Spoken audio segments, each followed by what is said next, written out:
બનાસકાંઠા જિલ્લા મથક પાલનપુરમાં હવામાન વિભાગની આગાહી અનુસાર આજે કમોસમી વરસાદ નોંધાયો છે। લાંબા સમયથી ચાલી રહેલા અસહ્ય ઉકળાટ અને ગરમીથી ત્રાહિમામ પોકારી ગયેલા શહેરીજનો માટે આ વરસાદ ખરેખર ખુશીનો સંદેશ લઈ આવ્યો છે। શહેરના કોજી વિસ્તાર, ગુરુ નાનક ચોક, હાઈવે સહિતના વિસ્તારોમાં વરસાદી ઝાપટા પડતા વાતાવરણમાં એક અનેરી ઠંડક પ્રસરી ગઈ હતી। દિવસભરના બફારા બાદ અચાનક શરૂ થયેલા આ વરસાદે લોકોને આહલાદક અનુભવ કરાવ્યો હતો। જોકે અચાનક આવેલા વરસાદને કારણે જનજીવન થોડું પ્રભાવિત થયું હતું, પરંતુ ગરમીમાંથી મળેલી રાહત સામે આ નાની અગવડને લઈને લોકો હસતા મોઢે સ્વીકારી લીધી હતી। ખેડૂતો પણ આ વરસાદથી ખુશ જોવા મળી રહ્યા છે, કારણ કે આ વરસાદ જમીનને ભેજ આપશે અને આગામી ચોમાસા માટે વાતાવરણને અનુકૂળ બનાવશે।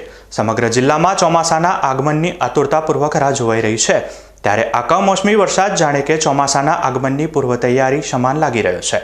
આશા રાખીએ છીએ કે વરસાદ ગરમીને દૂર કરી ધરતીને તૃપ્ત કરે અને આવનારા સારા ચોમાસાના સંકેતો આપે છે। આ સાથે જ સમાચાર સમાપ્ત કરીએ છીએ। વધુ સમાચારો અને અપડેટ્સ માટે જોતા રહો।